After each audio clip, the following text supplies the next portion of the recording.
Ukraine says it is ready to take necessary steps for peace at talks with Russia in Istanbul, where the two sides will exchange plans on how they want to end the three-year war, Europe's largest conflict since World War II. Moscow and Kyiv have opened direct negotiations for the first time since the early weeks of Russia's invasion, but have yet to make significant progress towards an elusive agreement. Monday's talks come a day after Ukraine carried out one of its most brazen and successful attacks ever on Russian soil. The first round of talks in Istanbul last month yielded a large-scale prisoner exchange, but no pause in the fighting, which has raged since Russia invaded in February 2022. The second round is taking place at the Surrogan Palace in Istanbul. Turkish Foreign Minister Hakan Fidan will mediate the talks. Speaking at the summit of NATO members in Vilnius ahead of the talks, Ukrainian President Volodymyr Zelensky expressed optimism about peaceful resolution. The level of leaders, and if Russia undermines even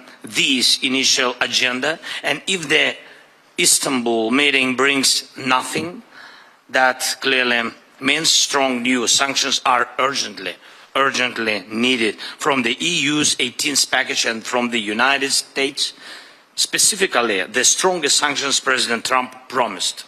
Sanctions should hit Russian energy, especially oil and tankers, price caps of course, and also Russian banks and the financial sector overall. We need the support of President Trump, the US Congress and the American people. Whatever happens in global competition, it is our shared duty, Europe's, America's, and everyone who values freedom, to defend it together. We need as many points of connection as possible, including at the NATO summit this June. And one of the key principles of European security is that Russia must not have veto power over NATO decisions or influence over the allies or its members. That principle must remain in place. When we look at the key messages, I think it is this: spending more and producing more.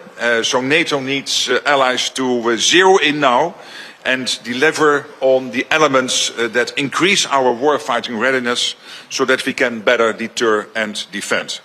And I'm grateful to allies in this region for leading the way. Zelensky had on Sunday renewed his call for an immediate halt to the fighting, a necessary first step to discussions of long-term peace.